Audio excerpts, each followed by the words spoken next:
Bueno, vamos a empezar. Yo di tiempo para que entraran los demás, ¿verdad? Pero ya ahorita ya por la hora. eh, para que cierren por favor la sala y empezamos entonces la clase. 89 hay ahorita conmigo. Entonces vamos a ver lo que es hoy antimicrobianos de tipo sulfonamidas, quinolonas, algunos antisépticos urinarios y vamos a hablar también acerca de la fosfomicina, que es otro tipo de antibiótico que también utilizamos en la práctica, ¿verdad? Bueno, entonces,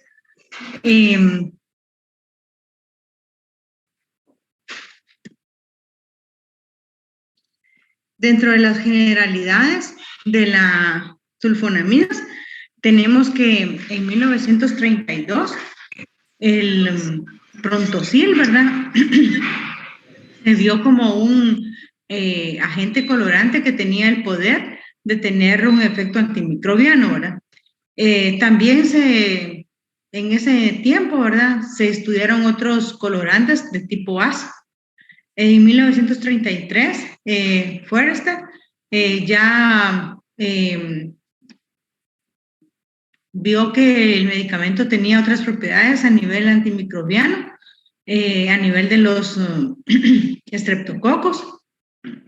Vamos a hablar acerca del mecanismo de acción, que es fácil, ¿verdad?, de las sulfonamidas, entendiendo que van a actuar a nivel de la síntesis del ácido fólico,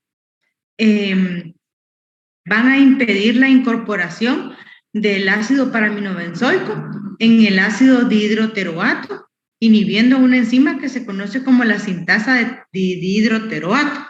Entonces, ahorita lo vamos a ver en el esquema que está más comprensible. Entonces, acá tenemos que la pteridina se une al ácido paraminobenzoico, ¿verdad?, para formar ácido dihidroteroato. Las sulfas lo que hacen es inhibir la enzima dihidroteroato sintasa para que ya no se incorpore el ácido paraminobenzoico en la pteridina y por lo tanto ya no se produzca ácido dihidroteroato, que es el primer paso en la síntesis del ácido fólico. En este esquema, pues también vamos a ver de que una bacteria que produjo ya ácido dihidroteroato, este ácido se convierte en ácido dihidrofólico a través de ser agregado al glutamato. Y el ácido dihidrofólico se convierte en ácido tetrahidrofólico, sufriendo una reacción de óxido-reducción a través de la enzima dihidrofolato reductasa. ¿Por qué es importante conocer esto de toda la síntesis del ácido fólico? Porque vamos a ver de que el trimetoprim, que se comercializa como trimetoprim sulfametoxazol, va a inhibir este otro paso en la síntesis del ácido fólico, inhibiendo específicamente a la enzima dihidrofolato reductasa, ¿verdad? Bueno. En cuanto a los mecanismos de resistencia de las bacterias hacia las sulfonamidas, tenemos los siguientes. Se ha visto una resistencia que es irreversible debido a mutación y selección aleatoria por transferencia de plásmidos. Esto va a producir una menor afinidad por la enzima, en este caso la teroato sintasa. Va a haber otro mecanismo de resistencia, es la menor permeabilidad o salida activa del fármaco, menor permeabilidad de la membrana, ¿verdad?, de la bacteria, o la salida activa del fármaco a través de las bombas de flujo, ¿verdad? Y un tercer mecanismo de resistencia que se ha visto es que las bacterias tengan una vía metabólica alterna para la síntesis del ácido fólico. Eso es lo que se refiere a la síntesis del metabolito. Se ha visto que el estafilococo produce 70 veces más ácido paraminobenzoico. Y dice, la mayor producción del metabolito que antagoniza las sulfas, ejemplo, el estafilococo produce 70 veces más ácido paraminobenzoico, lo que hace algunas veces, ¿verdad?, lo vuelve resistente a la acción de las sulfonamidas. En cuanto a la farmacocinética, tenemos que tienen una buena absorción gastrointestinal a nivel gástrico y a nivel del intestino delgado, excepto la sulfonamida que se utiliza por vía local intestinal. Y la absorción en general va de un 70 a un 100%. Al cabo de 30 minutos aparece ya las sulfonamidas en la orina, alcanzan concentraciones plasmáticas máximas de 2 a 6 horas luego de ser administradas, penetran todos los líquidos corporales en un 50-80% de las concentraciones sanguíneas, las vamos a encontrar a nivel de los líquidos corporales. Su excreción es renal y por lo tanto se aconseja que el paciente tiene que estar bien hidratado antes de que le administren sulfonamidas para evitar producir cristaluria. Un pequeño porcentaje de las sulfonamidas es excretado a través de la bilis, de las heces, perdón. También se puede excretar a través de la bilis, la lactancia materna y a través de la placenta. En cuanto a la clasificación de las sulfonamidas, se clasifican en 4 grupos, de acuerdo a la absorción y a la excreción de estas. Entonces tenemos que los que se absorben y se excretan de una forma rápida, ¿verdad? Tenemos, por ejemplo, el sulfistoxazol, el sulfametoxazol y la sulfadiazina. El sulfametoxazol es lo que se aúna al trimetoprim, ¿verdad? Y por eso viene la combinación de trimetoprim más sulfametoxazol. Es la más común de las sulfonamidas, la que más se utiliza, ¿verdad? En cuanto a la sulfadiazina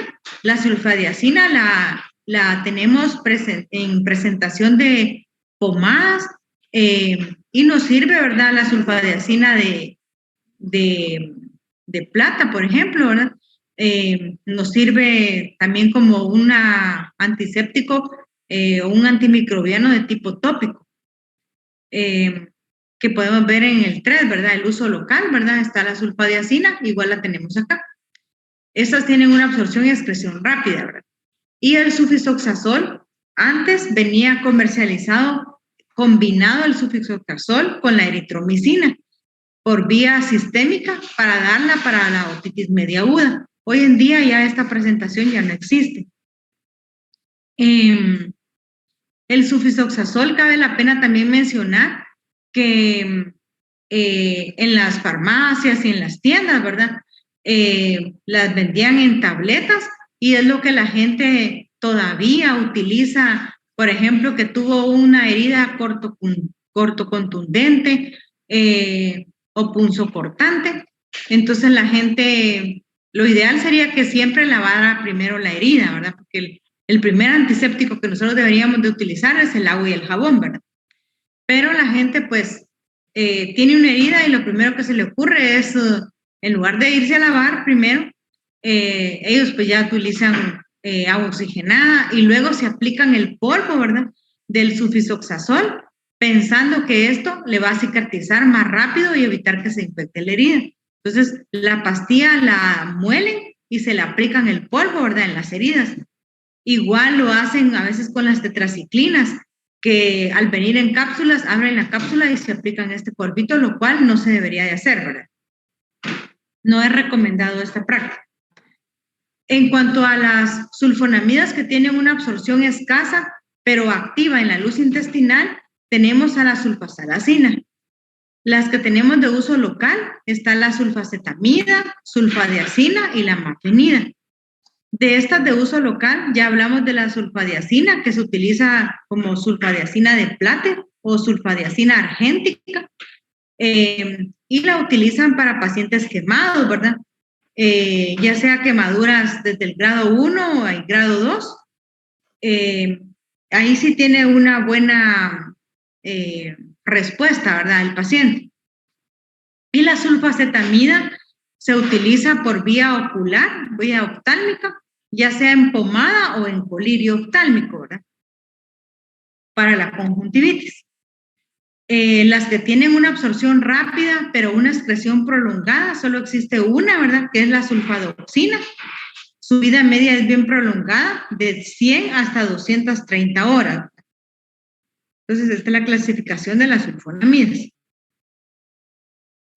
En cuanto a las reacciones adversas de las sulfonamidas, podemos mencionar que de un 1 a un 2% los pacientes pueden presentar náuseas, anorexia. Otro efecto adverso es la cristaluria. Como les decía, este efecto adverso se disminuye si uno tiene bien hidratado al paciente. Otro efecto adverso es la anemia hemolítica aguda en pacientes que tengan déficit de glucosa 6-fosfato deshidrogenasa. Al darle una sulfonamida le puede provocar una anemia hemolítica, por lo cual está contraindicado si el paciente tiene esa enfermedad de base. Otro efecto adverso mucho menos frecuente es la granulocitosis, solo se presenta en un 0.1% de los pacientes. Puede tener también una anemia aplástica que sí es reversible. Reacciones de hipersensibilidad a las sulfonamidas se presentan en menos del 2% y el paciente puede presentar fiebre cerca de un 3%, menos del 0.1%. Al cabo de 3 a 5 días de estar utilizando las sulfonamidas pueden presentar hepatotoxicidad, ictericia por necrosis hepática. Y los neonatos, básicamente más asociado a prematuros, ¿verdad? Pueden sufrir el fenómeno de kernícterus, que es una encefalopatía nuclear por el acúmulo de bilirrubinas a nivel del sistema nervioso central. Y esto se debe en parte a que pueden provocar reacciones hemolíticas en el paciente, ¿verdad? Desplazando la unión de la albúmina con la bilirrubina. Y entonces la albúmina liposoluble atraviesa rápidamente la barrera hematoencefálica y le puede provocar al paciente un kernícterus. Por todo esto, las sulfonamidas están contraindicadas en recién nacidos menores de 1 mes, ¿verdad?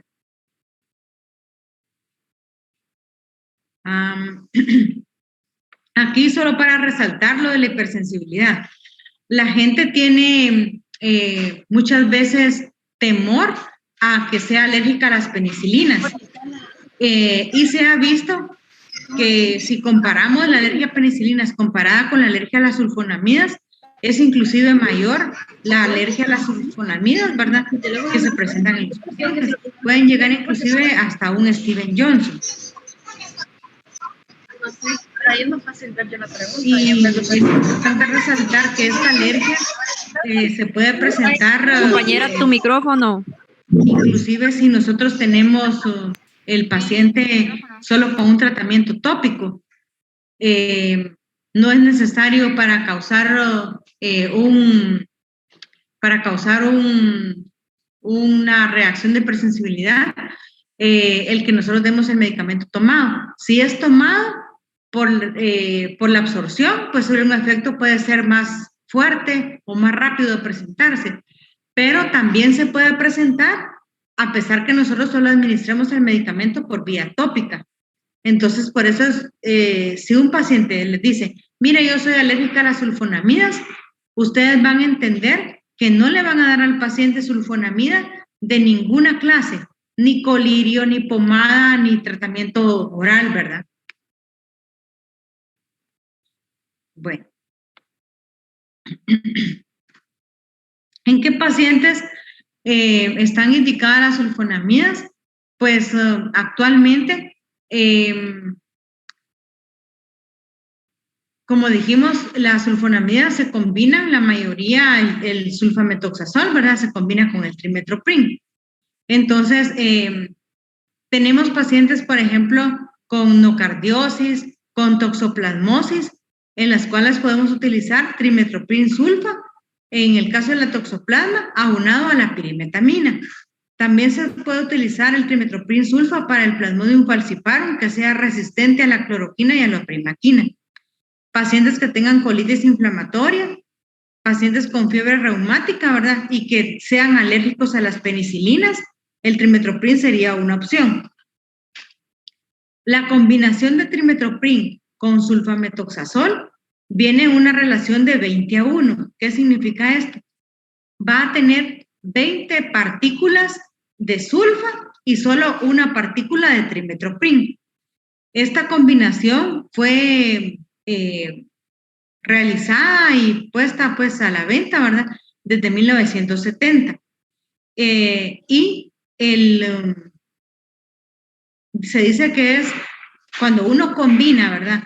El trimestoprim con la sulfa en esta relación, esta combinación va a ser de 20 a 100 veces más potente que solo utilizar el sulfametoxazol solito. ¿Me entendieron esto del trimestoprim?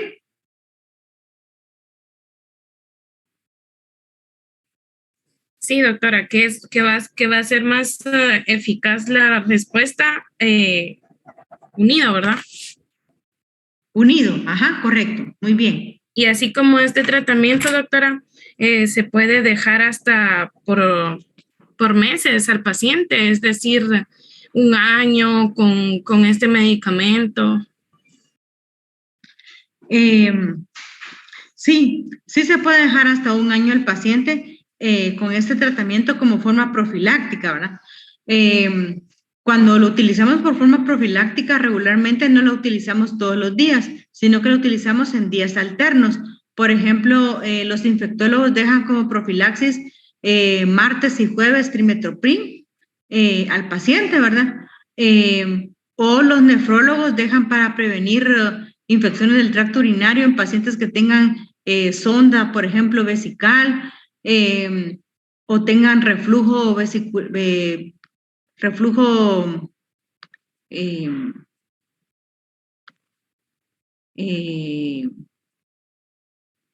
uretral, ¿cómo se dice? Reflujo ¿perdón? ¿Gastroesofágico o no? No, es el reflujo de orina. Vesicouretral, no. Vesicuretral, ajá. Entonces, se puede dejar el trimestoprim en estos casos. Siempre se da por las noches, ¿verdad? Y se puede dejar un día sí, un día no, ¿verdad? Por ejemplo, lunes, miércoles, viernes, por ejemplo. Obviamente las dosis como profiláctico son menores, ¿verdad? La dosis de profilaxis es la mitad de la dosis que damos como tratamiento. Por ejemplo, el trimestoprim lo damos a dosis para tratamiento de 8 miligramos por kilo día. Y si lo vamos a utilizar como profiláctico, entonces lo vamos a utilizar 4 miligramos por kilo día, solo antes de acostarse, ¿verdad? Mientras que la dosis de tratamiento es a 8 miligramos por kilo día y ahí sí se da 2 veces al día. Y sí, lo que tú decías, regularmente se puede dejar un año de tratamiento. Si el paciente, la indicación fue porque tenía un reflujo vesicuretral, ureteral, entonces uno siempre le vive haciendo urocultivos, ¿verdad? Cada 3 meses, por lo menos, ¿verdad? Aunque ya tenga controlado al paciente. Y uno mira si ese reflujo estaba en grado 3, por ejemplo, y ya bajó a grado 2, continúa. Si del grado 2 ya bajó al grado 1, se le quita ya el tratamiento. Otro caso sería en pacientes, por ejemplo, los pacientes con VIH, que tengan su recuento de CD4 muy bajo, ¿verdad? Entonces, el trimestoprim también está indicado en ellos, ¿verdad? Como un tratamiento profiláctico. Y ahí, pues, hasta que su CD4 se normalicen, se lo quitan, ¿verdad? Esos, les puse ahorita 3 ejemplos: reflujo, pacientes con SIDA, con disminución de CD4, y el otro era el paciente con una inmunodeficiencia primaria, por ejemplo, que tenga, su cuerpo no produzca inmunoglobulinas, una hipogamaglobulinemia. Entonces ahí también se deja como profiláctico, en este caso, martes y jueves, por ejemplo, 2 veces por semana. Bueno, ¿contra qué otros, dice doctora, y así como se potencializan juntos los efectos secundarios, también podrían ser mayores al estar juntos? Pues en realidad el efecto de la cristaluria, ¿verdad? Siempre lo vamos a evitar si tenemos bien hidratado al paciente. En cuanto a las reacciones de hipersensibilidad, pues son las mismas, ¿verdad? No es que se potencialicen. Si es alérgica a las sulfas, va a seguir siendo alérgico pero no es que va a aumentar por la exposición, ¿verdad? Y pues obviamente ahí se omiten, ¿verdad? A nivel gastrointestinal, pues básicamente el trimethoprim en sí solito no se ha utilizado, ¿verdad? Sino que siempre se ha utilizado con la combinación de las sulfas. Entonces los efectos adversos se atribuyen más que todo a las sulfonamidas. Otros microorganismos que son sensibles a la combinación de trimethoprim sulfa son los siguientes. El Corynebacterium diphtheriae, que produce la difteria, ¿verdad? La Neisseria meningitidis, un 50 a un 95% de los estafilococos, el Streptococcus pyogenes, el Streptococcus viridans, la Escherichia coli, el Proteus miralensis, el Proteus morgagni, el Proteus reigeri, la Serratia, el Enterobacter, la Pseudomonas pseudomali, la Shigella, Salmonella, Klebsiella, Brucella, Pasteurella hemolítica, Yersinia enterocolítica, Nocardia, Pneumocystis carini o Pneumocystis jirovesi, como se conoce actualmente. Y dice de que, como nuestro cuerpo, ¿verdad? También nosotros, para la síntesis de hemoglobina, necesitamos ácido fólico, ¿verdad? Entonces, dice de que alguien se puede preguntar, al dar trimethoprim sulfa, nos va a dar anemia porque interviene en el metabolismo del ácido fólico, pero por eso hicieron esta observación. Dice que se necesitan 100,000 veces más la cantidad del fármaco para inhibir la reductasa humana respecto a la necesaria para inhibir la bacteriana. Quiere decir de esto de que solo que ustedes se tomen un tonel de trimethoprim es de que se va a inhibir la síntesis del ácido fólico en nuestro cuerpo. De lo contrario, en dosis terapéuticas, nosotros vamos a continuar con la síntesis normal de ácido fólico. La resistencia igual, ¿verdad? Se ha visto por plásmidos y el 30% de la E. coli ya es resistente al trimethoprim. El trimethoprim sulfa también se utiliza para profilaxis en pacientes neutropénicos febriles, por ejemplo.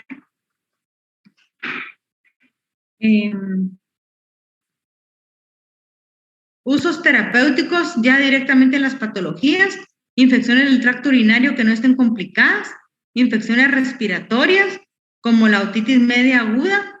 Básicamente, en la otitis media aguda, ustedes pueden elegir trimethoprim sulfa cuando se combinaba con la eritromicina, pero actualmente ya no existe esa combinación, ¿verdad?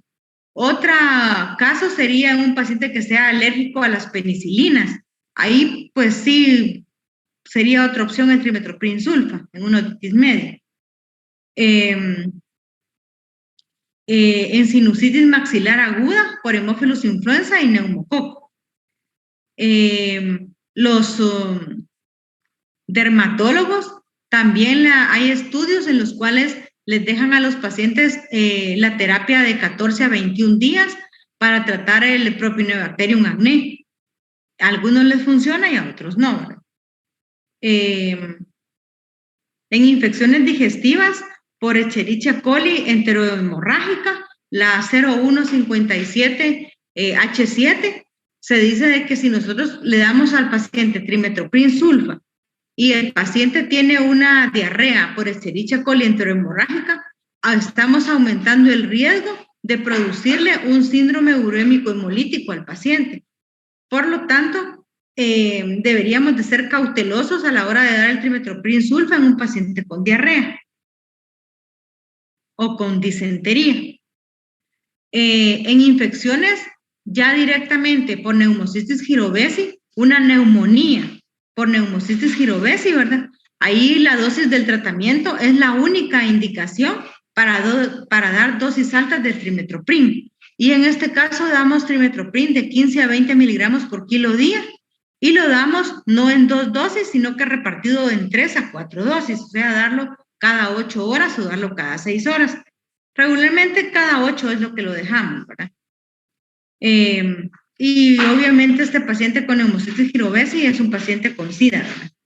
Que tiene neumonía por Pneumocystis jirovesi. Lo otro, ya habíamos hablado en los pacientes neutropénicos febriles. El trimethoprim Solo para que sepan, ¿verdad? Existe por vía oral y también existe por vía intravenosa. Nosotros acá en Chiquimula no tenemos por vía intravenosa, pero en Estados Unidos sí hay, ¿verdad? Y no sé si hay en Guatemala, ¿verdad? En la capital. Hemos visto, por ejemplo, en estos cultivos de Klebsiella pneumoniae que tenemos en el hospital, que varias Klebsiella pneumonias son sensibles al uso de trimestoprim por vía intravenosa, ¿verdad? Pero no tenemos accesible el trimestoprim intravenoso en Chiquimula. En Zacapa creo que sí hay. Bueno, antes de pasar a las quinolonas, quiero saber si tienen alguna duda de las sulfonamidas.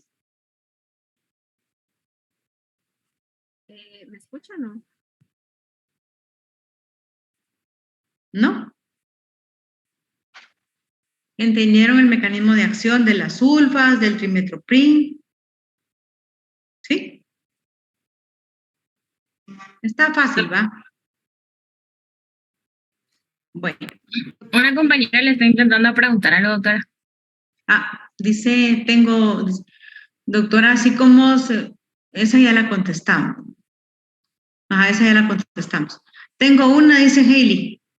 ¿Sí, Hailey? No sé si me escuchan ahora. Sí se te oye, o bueno, yo sí te oigo. Ok, es sí, que Hailey, parece que mi audio no estaba muy bueno. Intenté hablar, pero no. Fíjese que acá estaba hablando de las sulfas, ¿va? Que eran indicadas para infecciones del tracto urinario, pero mi pregunta es, ¿por qué está indicada para esto? Y normalmente cuando uno va y le dicen, mire, su diagnóstico es que tiene infección urinaria, ¿por qué el primer antibiótico que le dan a uno es a veces solo amoxicilina o amoxicilina con ácido clavulánico?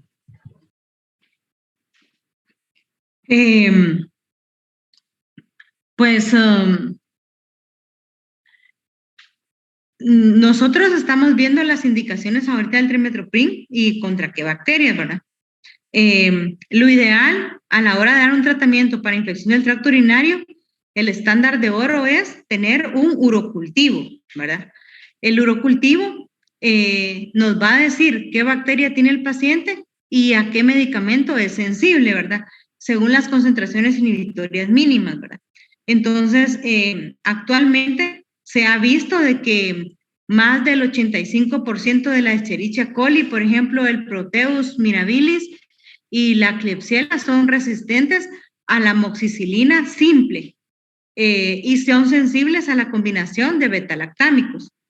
También se ha visto la resistencia al uso del trimestoprim sulfametoxazol.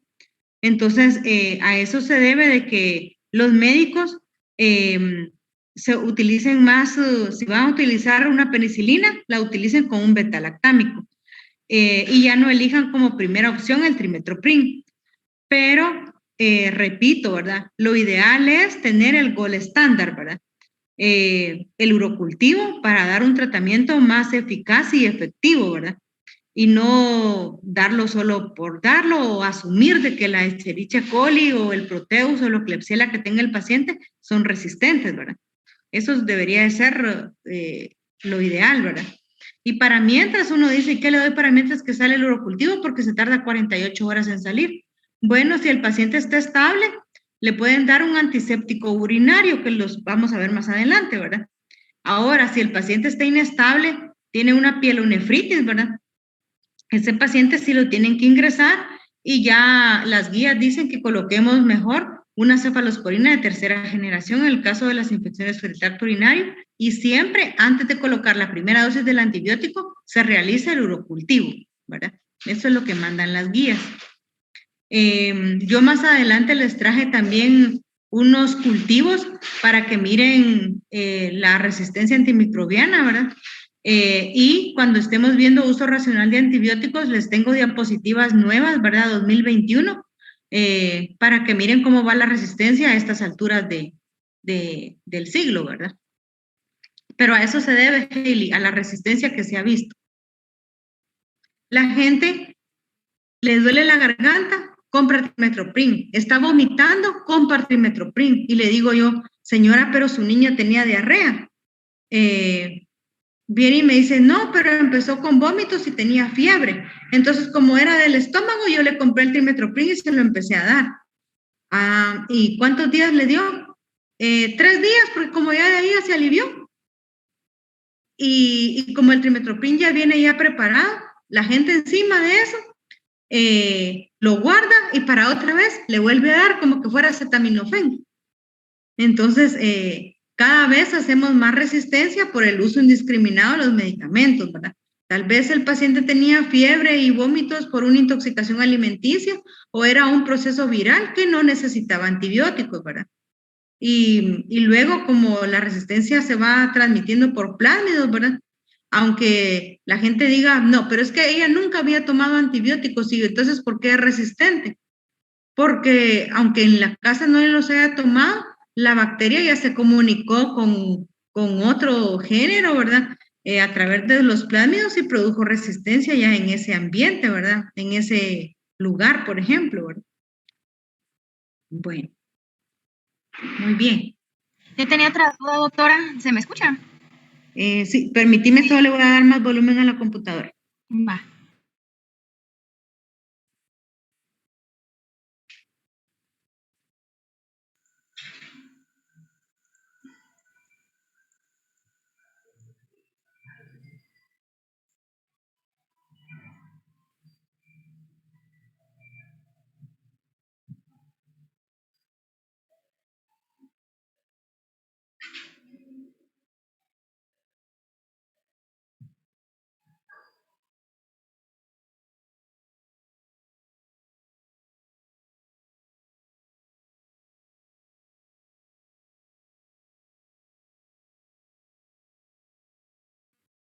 Ahora sí, Michelle. A mí se me había quedado trabado su audio cuando explicó el mecanismo de acción lo primero que explicó. No sé si lo podría repetir, por favor. Vale, te voy a pasar a esa diapositiva. Gracias.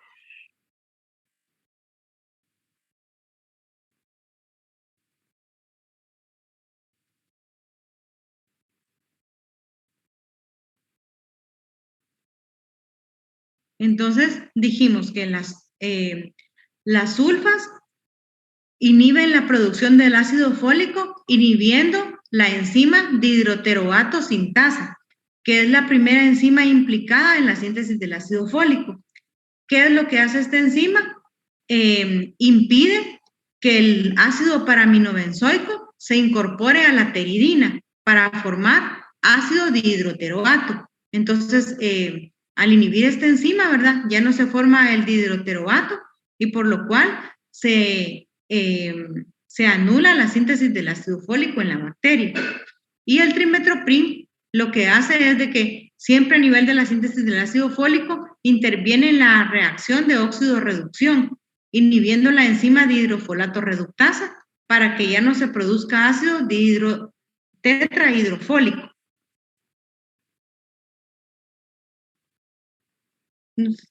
¿Hoy sí? Sí. Y otra duda, ¿cuál era la combinación de medicamentos que ya no se ocupaba? La eritromicina combinada con el sulfisoxazol. Esto. Se utilizaba para tratar pacientes con otitis media. Ya venía ya el antibiótico combinado, la eritro con el sulfisoxazol, pero actualmente ya más de 10 años que ya no existe. Está bien, doctora. Gracias. Bye. Doctora. Sí, Shaylee. Yo tengo una duda, pero solo es que aquí está lloviendo y apenas se escucha.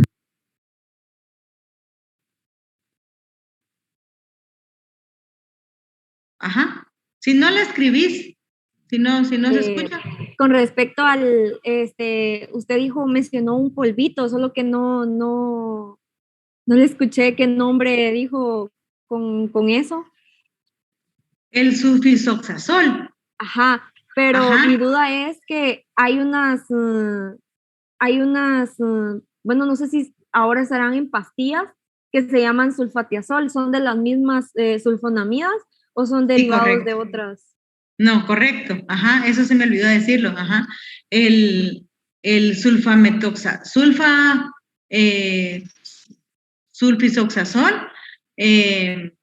lo comercializan como, se llama Sulfatiazol. sulfatiazol, ahí está, ajá. Entonces el sulfatiazol, ¿verdad? Es un compuesto que es cabal derivado de las sulfonamidas, ¿verdad? Y la gente, aparte de utilizar el polvito para las heridas, también lo utiliza, lo disuelve en agua, ¿verdad? Y lo utiliza para la diarrea, ¿verdad? Pero le dan 2, 3 días, ¿verdad? El polvito al niño y como ya se alivió, entonces le dicen, bueno, ya se alivió el paciente, ¿verdad? Y al único que están contribuyendo es aumentar la resistencia a las sulfonamidas. Doctora, y otra pregunta, ¿cómo qué tan tóxico podría ser el sulfatiazol? Pues en pacientes que son alérgicos a las sulfas, sí es el efecto adverso más temido es el Steven Johnson, ¿verdad? Que las miran ustedes las lesiones como que fueran tiro al blanco. Miran ustedes la pápula y en medio va a tener blanco. Entonces, por eso es que se llaman lesiones tiro al blanco. Eso es lo más severo, pues, que se ha visto, ¿verdad? Con las sulfonamidas, ¿verdad? La cristaluria, la verdad, pues, no le hemos documentado mucho porque no acostumbramos a hacer exámenes de orina para ver ahí los cristales, ¿verdad? Pero sí es otro efecto adverso, ¿verdad? Pero el principal es las reacciones de hipersensibilidad. Ok, doctora, es que a mí me entró duda porque mi mamá vendía de esas pastillas. Ajá. Entonces yo cuando estaba pequeña recuerdo que miraba las pastillitas y pensaba que eran como dulcitos, pues uno ignorante, ¿va? Y pues a veces me comía de esas pastillitas y pues me daba, hasta ahorita ya vine a entender como que pensé que me estaba intoxicando o algo así. Pero no, pero qué raro que te gustaran porque esas no tienen sabor. Pues por eso le digo, o sea, era como venían, yo recuerdo que venían como en pastillitas, en tira, exacto. Ajá, sí, por eso les decía que venden en las tiendas, ¿verdad? Aparte de las farmacias.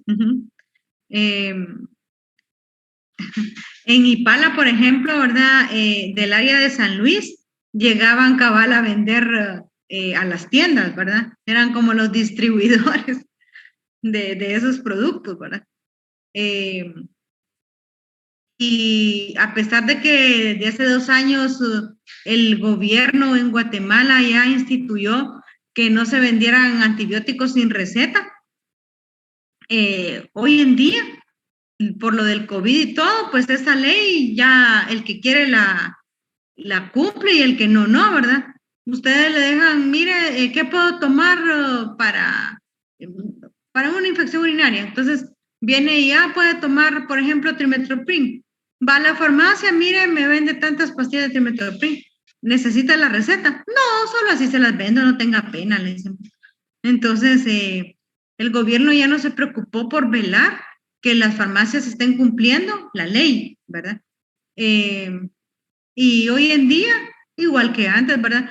Los antibióticos yo creo que solo la Cruz Verde es la única que todavía respeta eso de que si no tiene receta, no se la puedo vender, ¿verdad? De ahí, cualquier antibiótico lo encuentran hasta con el chiclero, les digo yo a veces, que venden cabal subsalicilato de bismuto, lo del peptobismol, ustedes lo miran que está por ejemplo, en los supermercados, ¿verdad?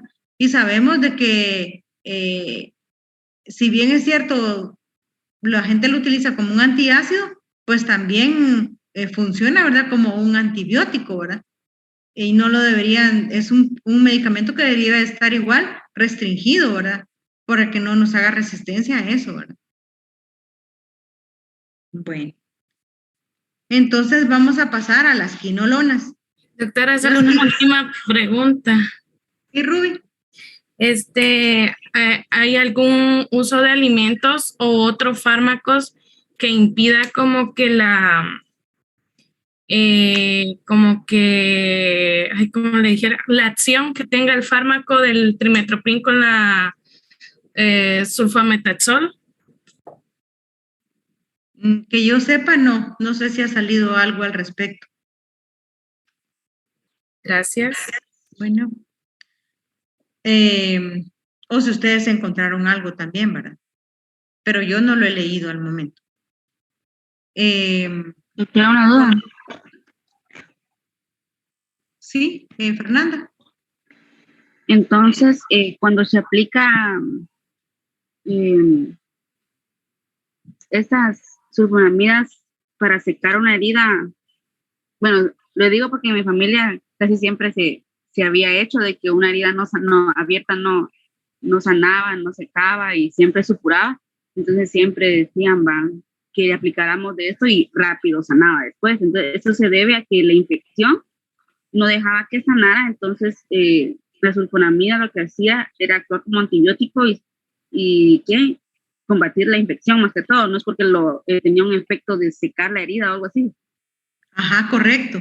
La sulfonamida actuaba como un antibiótico a nivel local ahí. Gracias, doctora. Bueno, entonces ahora vamos a hablar de las quinolonas. Las quinolonas contienen algunas, ¿verdad? Contienen una fracción de ácido carboxílico en la posición 3 del anillo fundamental y contienen un sustitutivo flúor en la posición 6. A estas quinolonas que están con esta estructura química se les conoce con el nombre de fluoroquinolonas. En cuanto al mecanismo de acción de las quinolonas, tenemos que tienen dos mecanismos de acción en general y va a depender de qué tipo de bacteria se esté tratando, ¿verdad? Por ejemplo, en las bacterias gram negativas, las quinolonas lo que hacen es inhibir la ADN girasa. Entonces, para que se les quede, lo asocien, ¿verdad? Gram negativos inhiben la ADN, N negativos inhiben la ADN girasa, ¿sí? Mientras que los gram positivos inhiben la topoisomerasa 4. Ejemplo de una gram negativo, E. coli, Klebsiella, Proteus, ¿qué más? Acinetobacter. Ejemplo de gram positivos, estafilococo, neumococo. Bueno, estas enzimas son esenciales para evitar el desenrollamiento o el superenrollamiento excesivo de la cadena del ADN de la bacteria. Entonces vamos a ver acá, esa foto es del uso racional de antibióticos. Tenemos acá la composición, ¿verdad?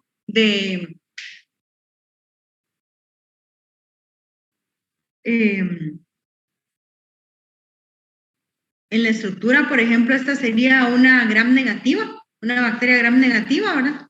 Entonces, acá la subunidad A y la subunidad B.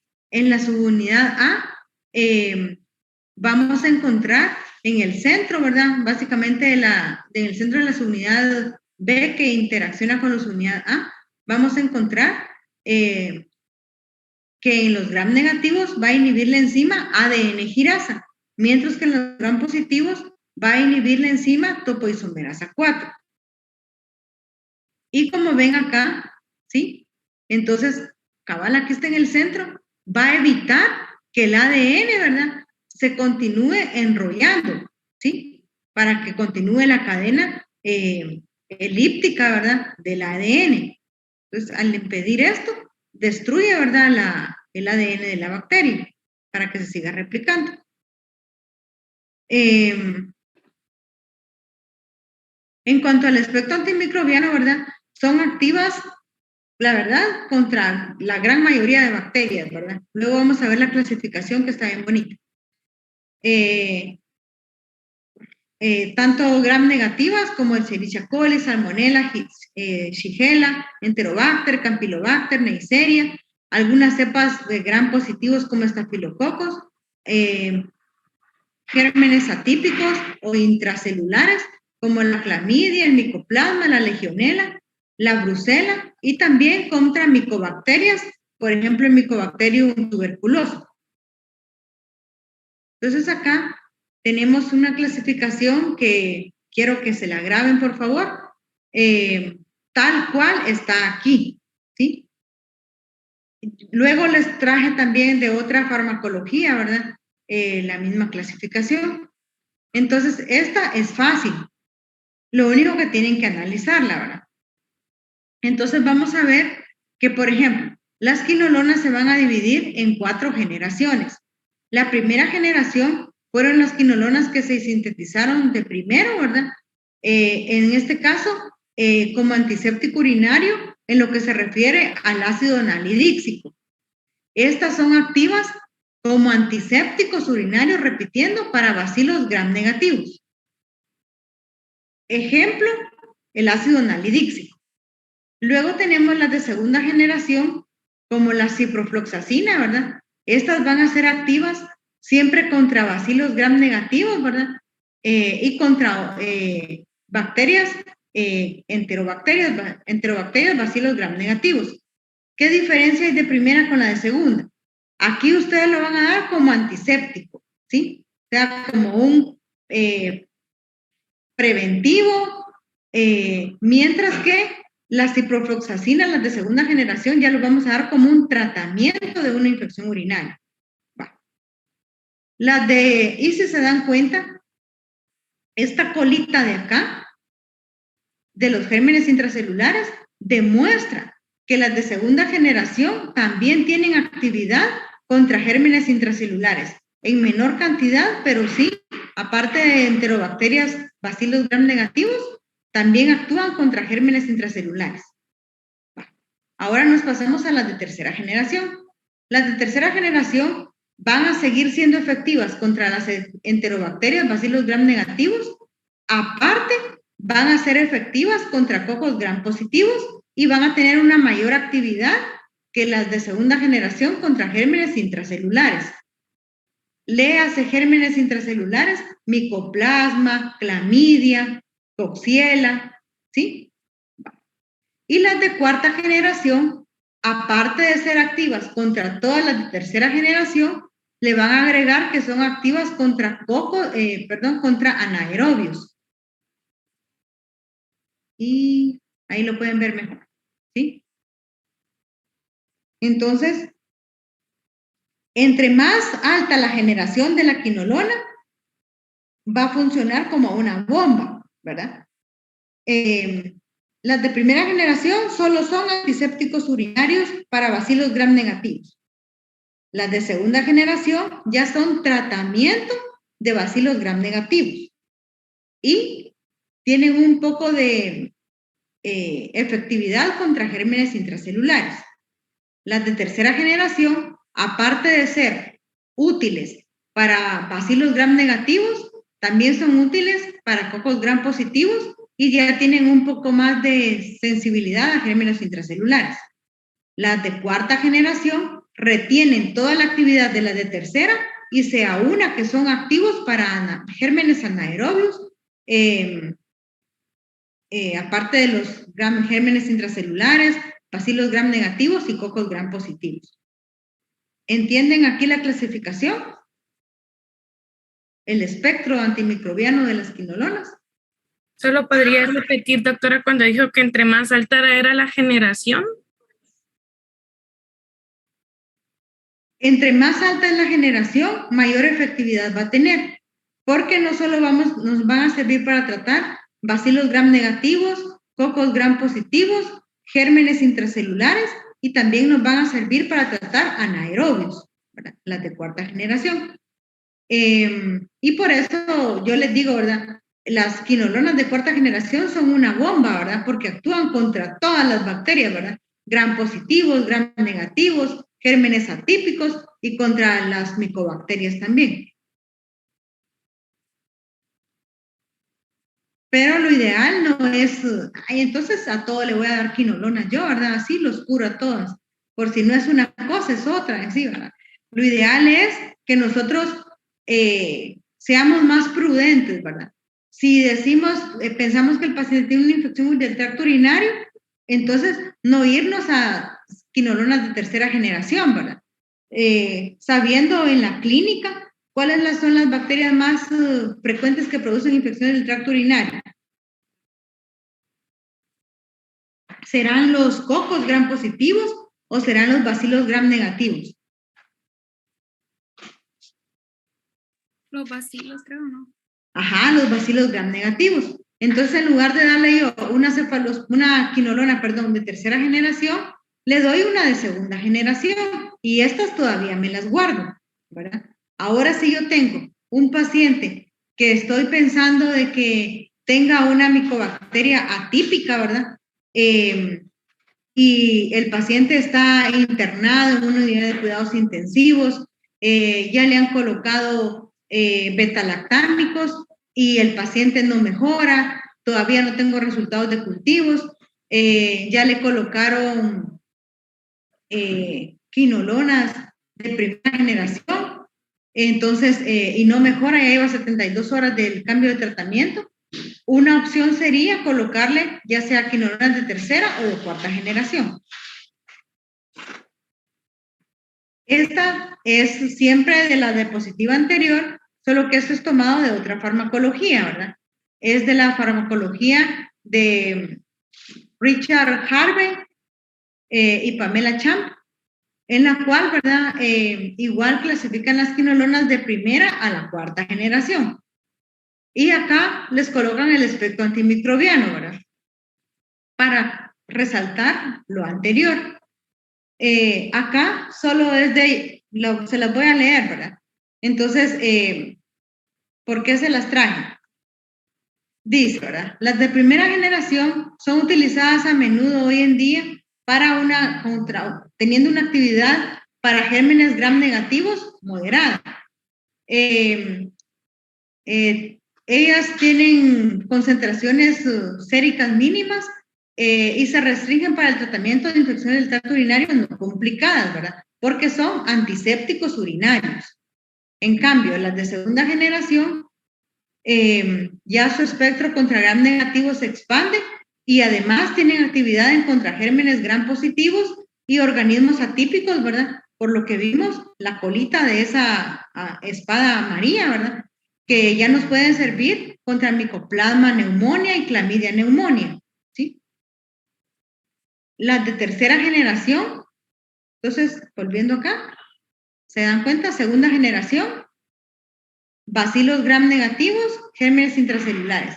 A mí me llamó la atención que ellos ya colocan aquí los cocos, mientras que en el uso racional de antibióticos, los cocos gram positivos los colocan acá en las de tercera generación. ¿Se dan cuenta? Aquí dice, tienen alguna actividad en contra de cocos gram positivos, ¿sí? Pero en esta no dice cocos gram positivos. Entonces dirán ustedes, bueno, doctora, ¿y entonces con cuál nos quedamos? Esto es lo más reciente que yo he encontrado, ¿sí? Que está en el uso racional de antibióticos. Entonces nos quedamos con esta diapositiva. Y pues igual, ¿verdad? Las de tercera generación, cocos, gram negativos, gérmenes intracelulares. Y en cambio las de cuarta generación ya tienen actividad, aparte de lo que tenían contra las de tercera generación, ya son activas contra gérmenes anaerobios. Bueno. En cuanto a los mecanismos de resistencia a las quinolonas, estas surgen por mutaciones de los genes cromosómicos bacterianos que codifican ya sea para la ADN quinasa o para la topoisomerasa 4, ¿verdad? Porque como este era el mecanismo de acción, entonces hacia eso es de que las bacterias giran su resistencia, ¿verdad? Para que no sean atacadas en ese punto. Además, se ha visto que por transporte activo del fármaco hacia afuera de la bacteria, una bomba de flujo, ¿verdad? Entonces, aquí les coloqué los mecanismos de resistencia que se han estudiado, ¿sí? Esto es igual tomado del uso racional de antibióticos de la Universidad de Quito, Ecuador. Entonces, podemos observar que los mecanismos de resistencia hacia las quinolonas, uno es la bomba de flujo, ¿verdad? Entonces, que saca el medicamento, la bacteria, antes de que el antibiótico penetre y se una a la ADN quinasa o bien a la topoisomerasa 4. Otro mecanismo de resistencia, que no penetre, ¿verdad?, la disminución de la permeabilidad del antibiótico hacia la bacteria. Y el otro mecanismo de resistencia es la mutación enzimática. Si es una gram negativa, va a haber mutación enzimática por la ADN girasa, o si es una gram positiva, va a haber mutación enzimática a través de la topoisomerasa 4. ¿Sí? ¿Estamos claros con mecanismo de acción, mecanismo de resistencia?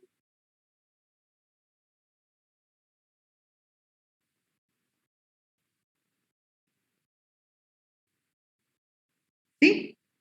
Bueno, no hay dudas.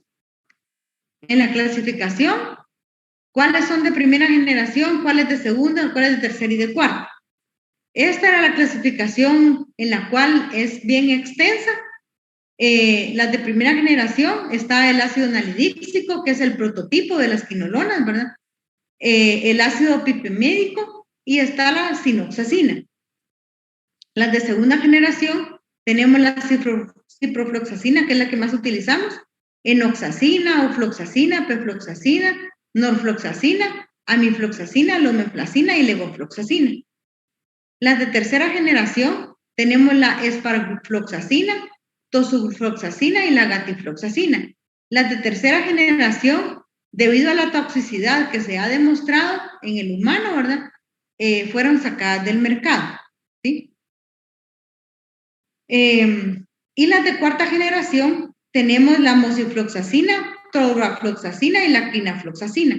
De estas tres, la que más utilizamos es la mosifloxacina. De las de segunda generación, las que más utilizamos es la ciprofloxacina y la levofloxacina.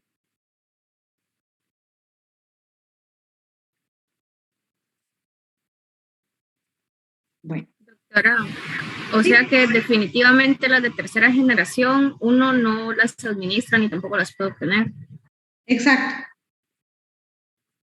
Pero para fines del estudio, yo sí les puse, ¿verdad?, a cuáles se refieren y cuál es el espectro antimicrobiano que tienen, ¿verdad? Bueno, en la farmacocinética tenemos que tienen una buena absorción oral y distribución extensa en los tejidos, alcanzan concentraciones plasmáticas máximas al cabo de 1 a 3 horas luego de ser administrada una dosis de 400 miligramos. La dosis va de 200 a 400 miligramos por vía oral cada 12 horas en cuanto a la ofloxa y a la enoxacina. Dosis de 400 miligramos cada 12 horas para la norfloxacina y para la pefloxacina. 400 miligramos cada 24 horas para la lomeflaxina. Dosis de 250 hasta 750 miligramos cada 12 horas para la ciprofloxacina. Y aquí me faltó la levofloxacina. La levofloxacina, la dosis va de 500 a 750 miligramos. Si nosotros utilizamos, la ventaja de la levofloxacina es que solo se administra una vez al día, igual que la mosifloxacina. Si nosotros administramos 750 miligramos en lugar de 500 miligramos, el tratamiento se acorta en lugar de 7 a 5 días, ¿verdad? Porque estamos utilizando dosis más altas. La biodisponibilidad de las quinolonas es mayor del 50% y se ha visto de que lo que es el calcio, el hierro y las sales de aluminio deben administrarse 2 horas separadas de las quinolonas para evitar que se disminuya la absorción de las mismas, ¿verdad? Debido a que forman complejos de quelación que reducen la biodisponibilidad. Entonces, si el paciente está tomando, por ejemplo, sulfato ferroso porque tiene anemia, o está tomando antiácidos, ¿verdad?, que contengan hidróxido de aluminio, o suplementos de calcio porque el paciente tiene osteoporosis, siempre haya una diferencia de 2 horas entre estas sales, ¿verdad?, con las quinolonas. La vida media va de 3 a 4 horas para la norfloxacina y la ciprofloxacina y puede ir hasta de 20 horas para la esparfloxacina. Todas las quinolonas tienen un amplio volumen de distribución en los tejidos y menor cantidad penetran el líquido cefalorraquídeo, pero sí penetran, solo que en menor cantidad. También penetran bien a nivel de la próstata y a nivel del hueso. Por eso pueden estar indicadas para la prostatitis, ¿verdad? En el paciente, que le podemos dar inclusive 21 días de tratamiento, o para una osteomielitis. En cuanto a la excreción, la ofloxacina, la ofloxacina y la sinoxacina se excretan por vía renal. La pefloxacina, mosifloxacina, ácido nalidíxico, esparfloxacina, grepafloxacina y trobrafloxacina se excretan por vía hepática. Efectos adversos gastrointestinales de un 3 a un 17%, que consisten en náuseas, vómitos, epigastralgia, ¿verdad? Y pueden producir también la colitis pseudomembranosa, producida por la toxina del Clostridium difficile, ¿verdad? Esta se ha asociado en pacientes que se les deja ciprofloxacina de tratamiento. Otros efectos adversos, cefalea, convulsiones. Dice que las convulsiones se han visto cuando las quinolonas se combinan con antiinflamatorios no esteroideos, debido a que los antiinflamatorios no esteroideos aumentan la separación del GABA de los receptores, y a esto se ha atribuido las convulsiones. Entonces, tratemos de no combinar un AINE cuando estemos utilizando las quinolonas en un paciente que ya tenga antecedentes de epilepsia, por ejemplo, que ellos son los más sensibles. Otros efectos adversos, leucopenia, eosinofilia, insuficiencia hepática, en cuanto son quinolonas que se excretan por vía hepática. Lo otro es la tendonitis o rotura del tendón de Aquiles. Esta se presenta más frecuentemente en pacientes arriba de 60 años. Y otro efecto adverso, siempre ligado a las articulaciones, son las artropatías que se presentan en niños, principalmente en prematuros o niños recién nacidos. ¿Qué vamos a ver de una artropatía? Pues el niño le están administrando quinolonas y de la noche a la mañana, ¿verdad? Resulta que tiene el codo inflamado, ¿verdad? Yo lo he visto en el codo y lo he visto en la rodilla. Entonces, la primera vez que lo vi, pensé que el paciente estaba haciendo artritis, pero luego y le volví a sacar otra hematología. Yo dije, si no, voy a tener que hacerle una punción ahí articular, pero me fui a revisar, ¿verdad? Y el bebé puede ser un efecto adverso de las quinolonas. Por lo tanto, ustedes van a ver que solo a eso sea sensible, nosotros utilizamos quinolonas. De lo contrario, nos abstenemos de utilizar quinolonas en niños menores de 1 mes.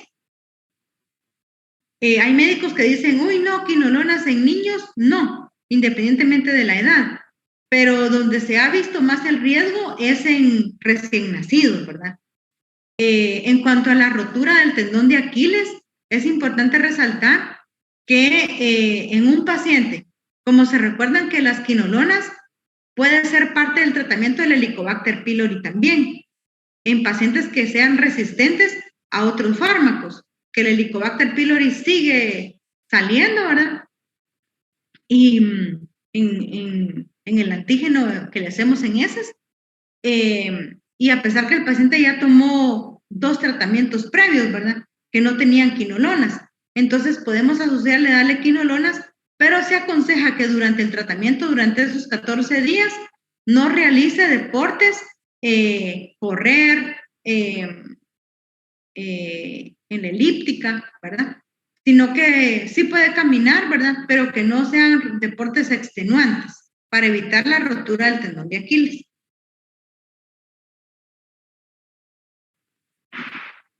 Acá les traje una diapositiva ya con infografías, ¿verdad? De los órganos que pueden tener alteraciones, ¿verdad?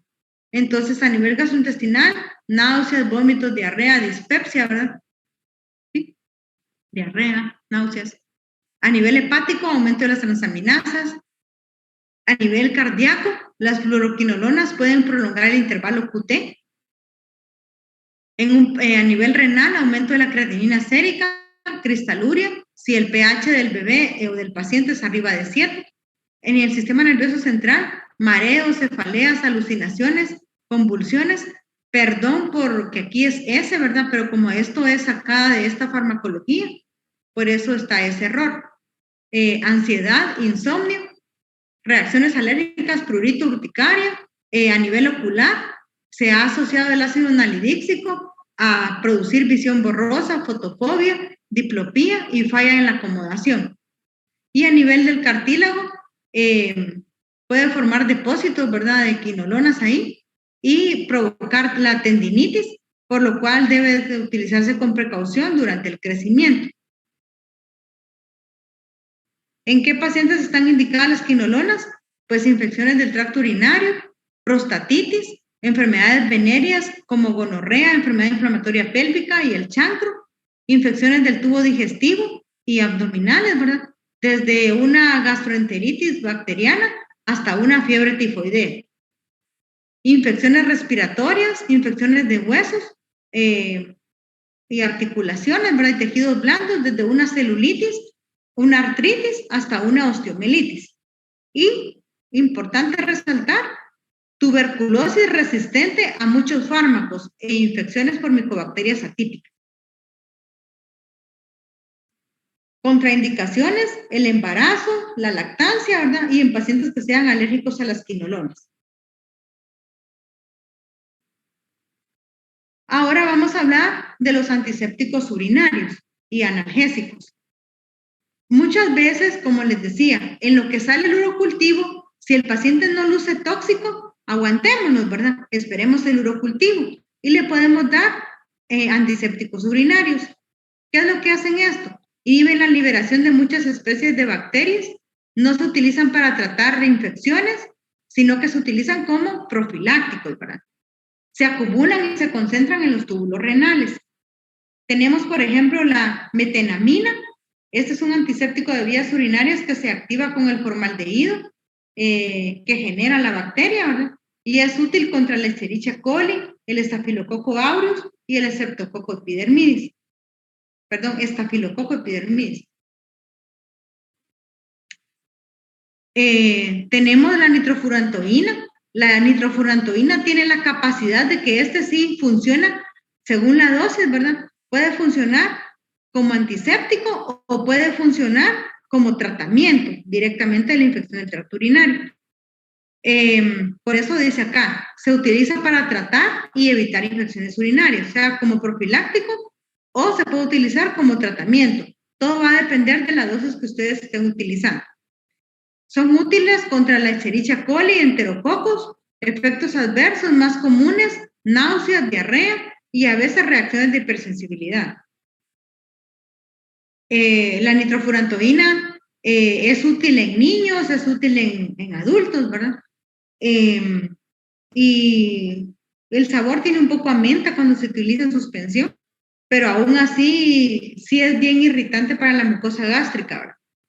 La dosis va de 50 a 100 miligramos 4 veces al día con los alimentos y al acostarse, o sea, cuando lo vamos a utilizar como profiláctico, solo lo vamos a dar por las noches. Y ahí la dosis es más baja, ¿verdad? En los niños como tratamiento, la dosis va desde 5 a 7 miligramos por kilo de peso. Y si lo utilizamos solo como profilaxis, le podemos bajar a 1 miligramo por kilo de peso en horas de sueño. Tenemos la fenazopiridina, conocido como el famoso nombre de piridium, si a alguno le suena, ¿verdad? La característica de la fenazopiridina, este es exclusivo antiséptico urinario, no se utiliza como tratamiento, ¿verdad? Es de que el paciente se lo toma y cuando orina, va a orinar de un color como anaranjado, ¿verdad? Dice que tiene una acción analgésica, alivia los síntomas de disuria, poliacuria, ardor y urgencia de la micción, y la dosis va de 200 miligramos 3 veces al día. También puede ocasionar efectos gastrointestinales y otro efecto es adverso de la metahemoglobinemia. si lo utilizamos en dosis altas. ¿Y qué hay de nuevo? Pues los arándanos, ¿verdad? También nos funcionan como antisépticos urinarios, ¿verdad? ¿En qué casos nosotros le podemos prescribir al paciente jugo de arándanos o que consuma arándanos? ¿Alguien sabe?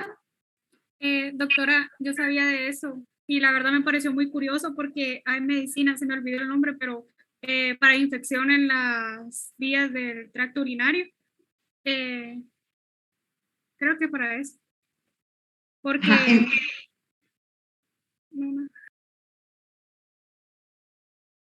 ajá, entonces, los arándanos no nos van a servir para curar la infección, nos va a servir como profilácticos, ¿sí?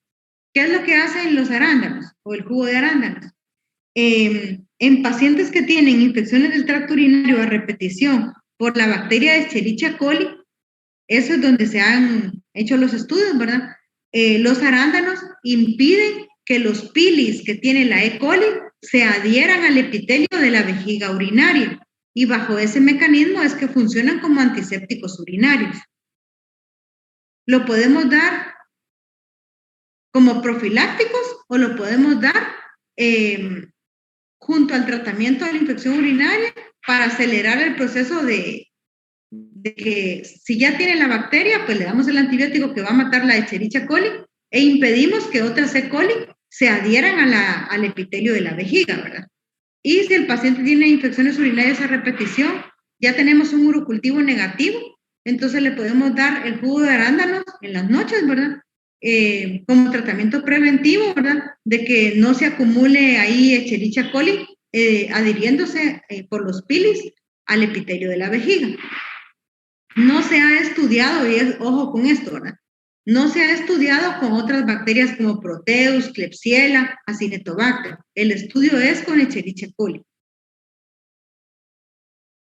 Y acá les traía yo ejemplos para practicar, ¿verdad? Lo de la sensibilidad, la resistencia, ¿verdad? Por ejemplo, es un cultivo de orina, ¿verdad? En la cual le aislaron el Proteus pecneri al paciente. Entonces podemos observar que este Proteus, ¿verdad? Es sensible a la micacina, ¿sí? En concentraciones inhibitorias mínimas menores o iguales a 16. Es resistente a la ampicilina, aunque utilicemos concentraciones de 16 o mayores, es resistente. Es sensible a la Astreonam en concentraciones menores o igual a 8.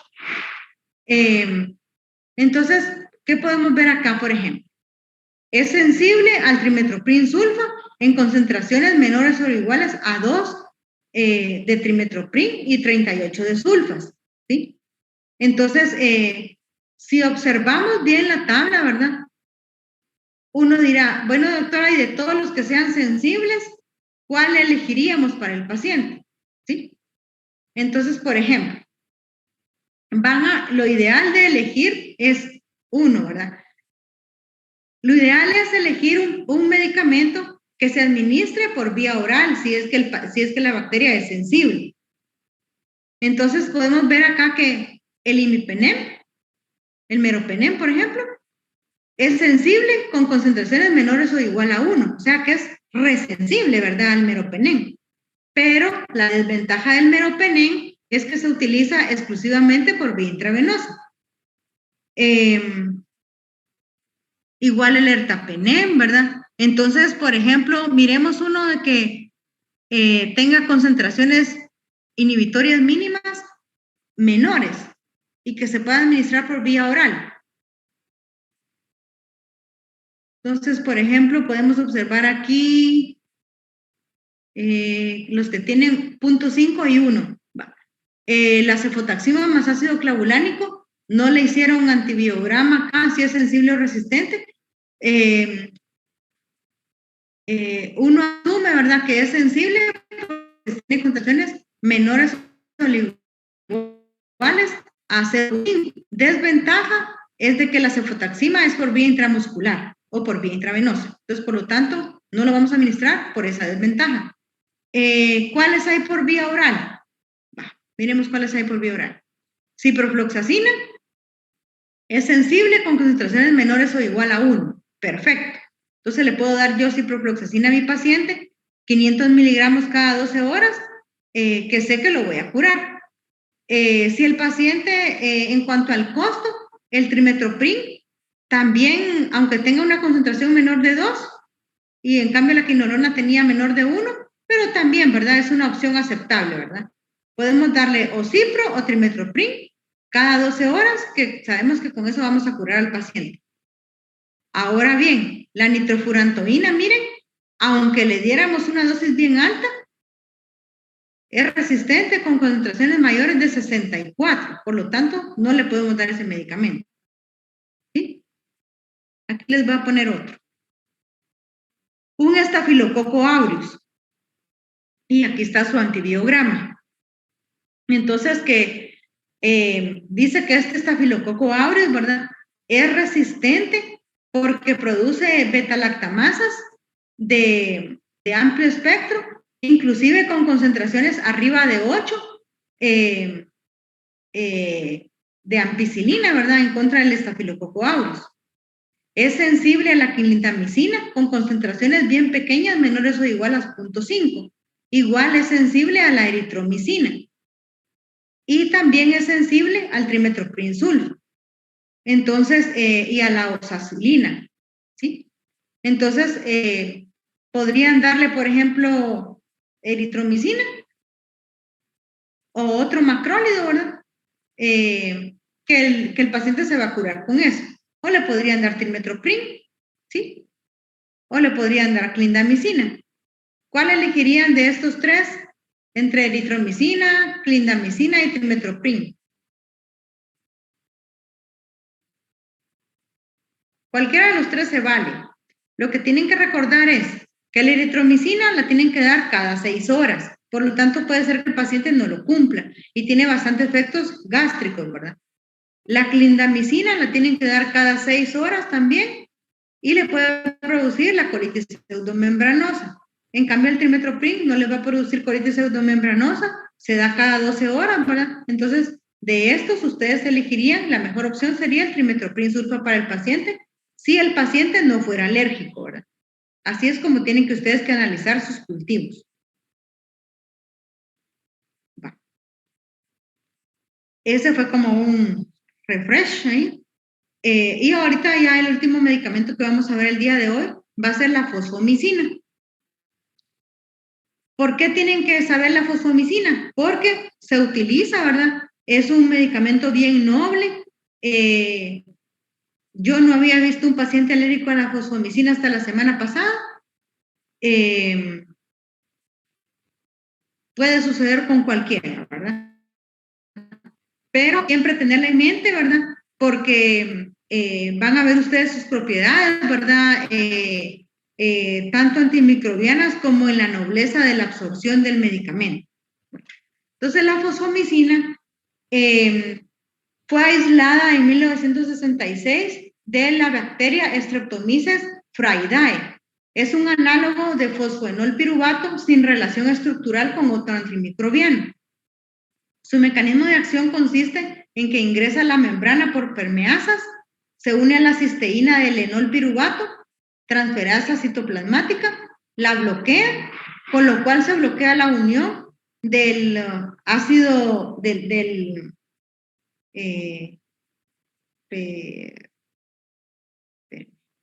ay, me lo sabía. No, esperen.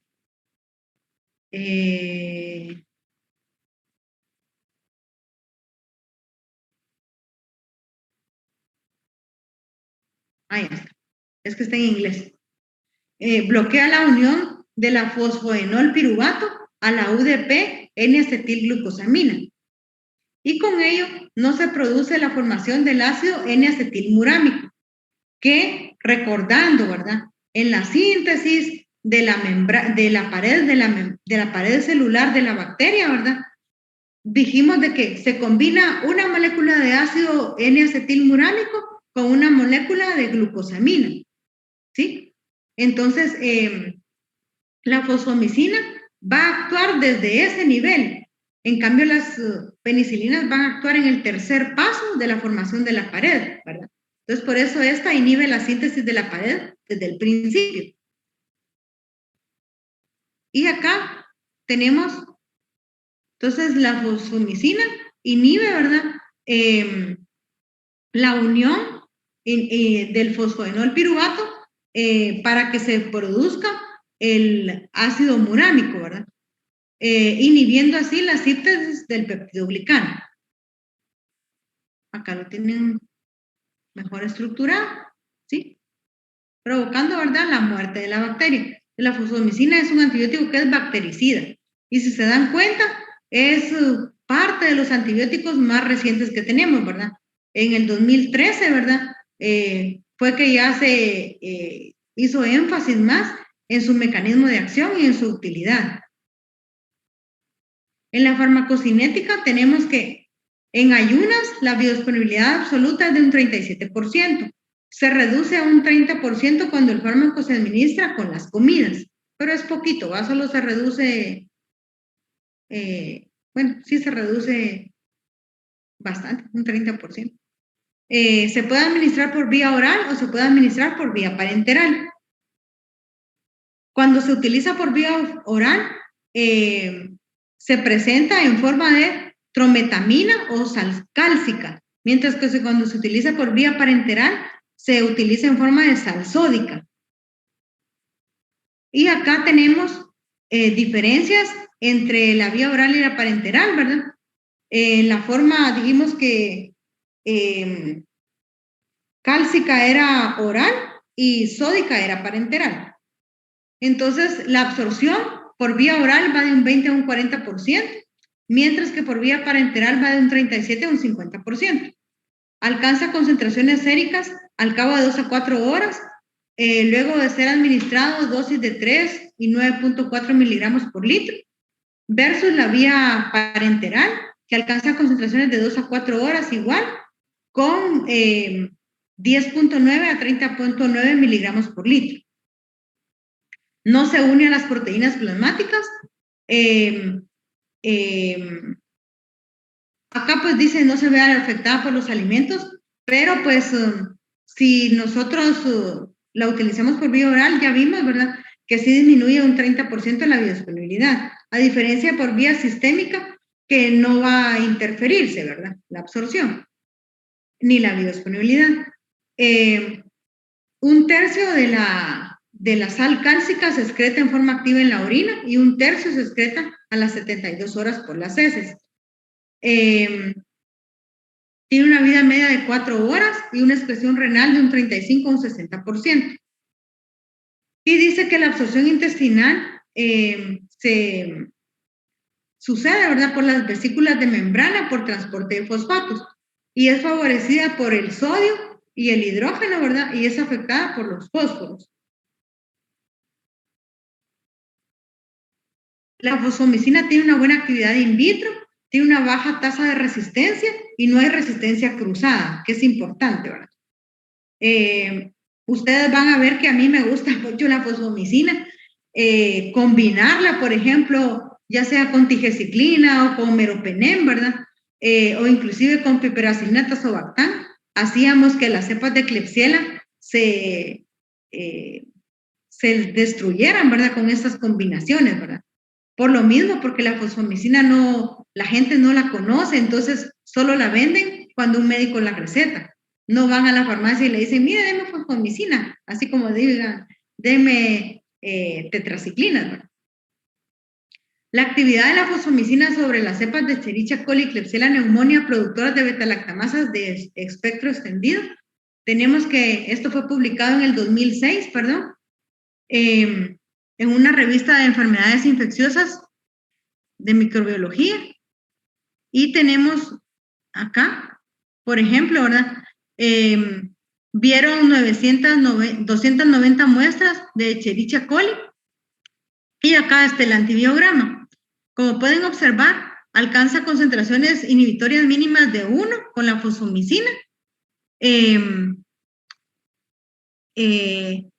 Y tenemos que la resistencia solo se presentó en un 0.3%. versus, por ejemplo, la ciprofloxacina.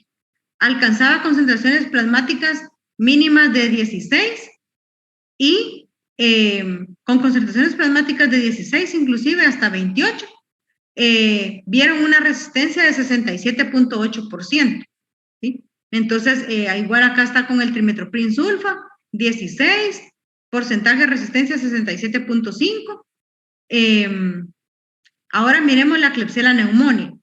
La fosfomicina, resistencia de 7.2 versus ciprofloxacina, 35.5% versus trimetoprim sulfa, un 50%, ¿verdad? Entonces, por eso yo se las traje para que vean la efectividad. El mecanismo de acción ya lo vimos. Actúan sobre las bacterias en fase de crecimiento, no interfieren en las reacciones de células humanas y se unen al residuo cisteína 115. ¿Contra qué bacterias son útiles la fosfomicina? Enterococo, Streptococcus pneumoniae, Neisseria meningitidis, Acinetobacter, Haemophilus, Haemophilus influenza, Salmonella, Escherichia coli, Proteus, Klebsiella pneumoniae, Serratia marcensis y Pseudomonas aeruginosa. Y esa era la última que les traía el día de hoy. Doctora, yo tengo una duda. Sí. Si la fosfomicina se dice de que es antiséptico urinario, ¿se podría utilizar para otro tipo de infección, por decir una infección en las amígdalas? ¿O no? La fosfomicina, no dijimos que fuera antiséptico, es un antibiótico como tal, en el sentido de que tú lo vas a dejar para tratar las infecciones.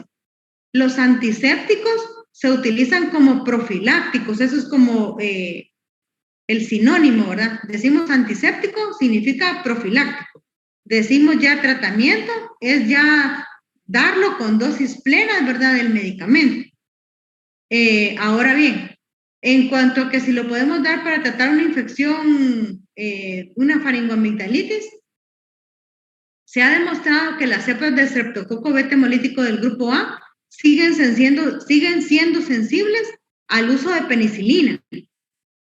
Por lo tanto, nuestra primera opción siempre deberían de ser las penicilinas. Y solo si el paciente es alérgico, la segunda opción sería macrólidos, ¿verdad? Y guardarnos la fosfomicina para bacterias más que todo gram negativas. A pesar que uno dice, pero doctora, ahí dijo que si era sensible el estreptococo. Sí, es sensible, pero mejor guardemos, la verdad, el medicamento para gérmenes que de verdad son resistentes a otros antibióticos, ¿verdad? Y utilicemos las guías, ¿verdad?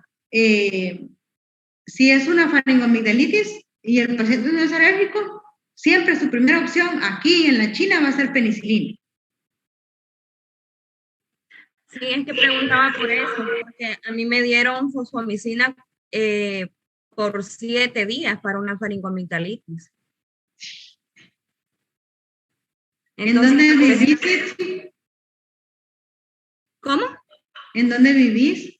Soy de Honduras, doctora. Ah, ya.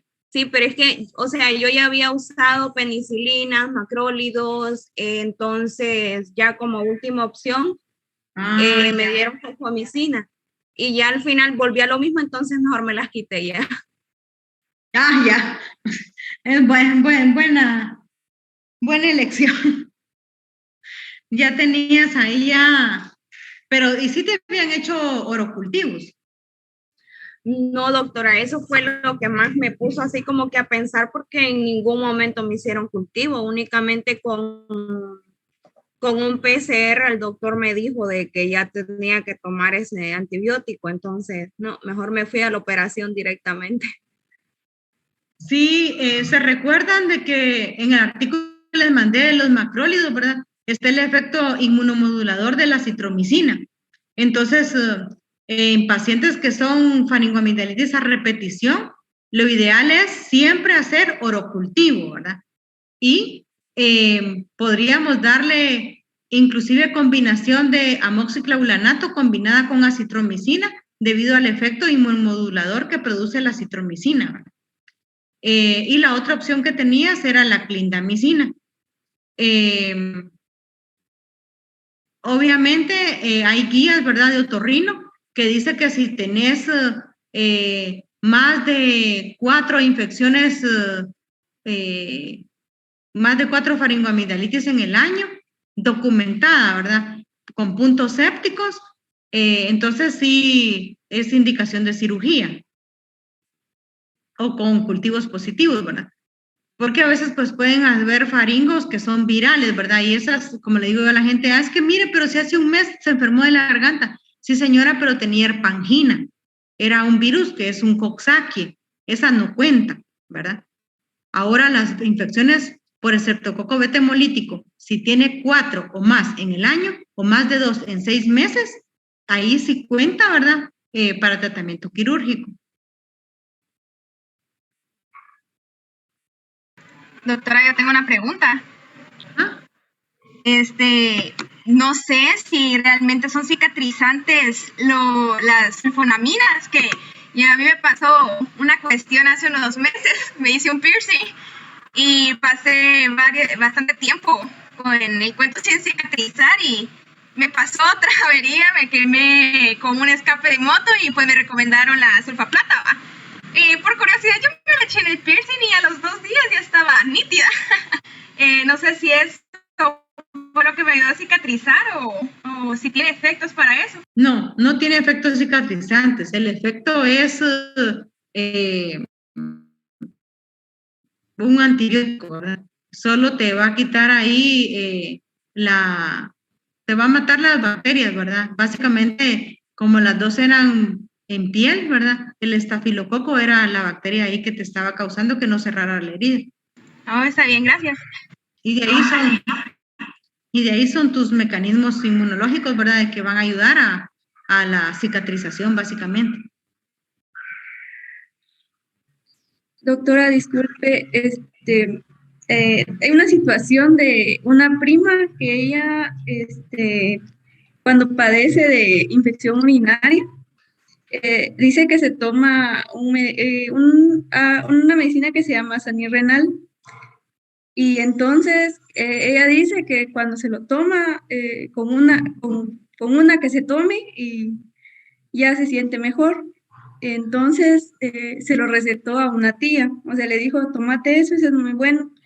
Entonces a la tía dice que no le hizo efecto. Y yo tenía duda de por qué a ella sí le hizo efecto, a la prima sí le hizo efecto y a la tía no. Pero ahorita que estábamos recibiendo la clase, me puse a pensar de qué puede ser que la prima solo tenía cabal a las bacterias que se tienen que evitar y la tía puede ser que ya tenga otro tipo de microorganismos que el medicamento ya no es capaz de eliminarlos. Y entonces no sé si para la tía sería preferible hacerle un urocultivo para ver si ya nos tiramos a las quinolonas de segunda generación o de tercera para poder prevenirle, porque generalmente dice ella que tiene infecciones urinarias a repetición y que hace varios años consultó con un doctor y le dijo al doctor de que ella padece de infección urinaria y que lo que ella hace para prevenir eso, para sentirse mejor, es que empieza a tomar bastante agua y por las noches, para relajarse, se baña en medio cuerpo con agua fría a manera de que se relaje.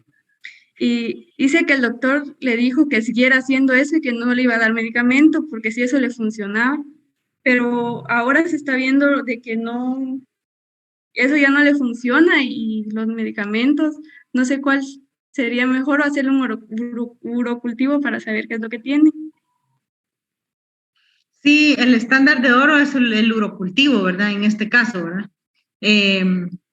Y la verdad, te soy sincera, no sé si tú lo buscaste, pero como no sé cómo se escribe, lo que me preguntaste de eso de salirrenal o samirrenal, no sé cuál es el compuesto activo que contiene. para ver ahorita si lo es- busqué y Ajá. dice que es anirrenal. Y yo, yo antes de que recibiéramos la clase, lo decía, pero ¿por qué se llama sanirrenal si actúa a nivel de los riñones y usted tiene la infección en la vagina? Decía. Pero ahorita que estaba ¿qué investigando, contiene? fenazopiridina.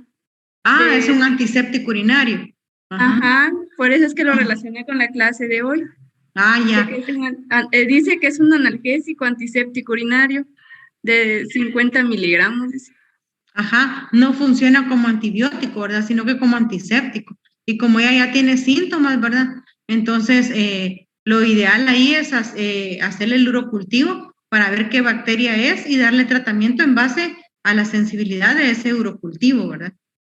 Y igual ver factores de riesgo que tiene la señora para que esté haciendo infecciones del tracto urinario a repetición, ¿verdad? Si tiene estreñimiento o tiene infecciones, como tú dijiste, vaginosis, ¿verdad? Que no son tratadas y esa sea otra causa, o es diabética y sus mecanismos inmunológicos están disminuidos, o tiene un reflujo vesicureteral, ¿verdad? Una vejiga neurógena, ¿verdad? O una implantación baja del uréter, ¿verdad? Tantos factores de riesgo que pueden haber. Entonces, a esa paciente lo primero sería hacerle el urocultivo, hacerle un ultrasonido renal, valdría la pena por tanta que ha tenido repetición, o bien su examen pélvico para ver que no tenga una enfermedad inflamatoria pélvica, ¿verdad?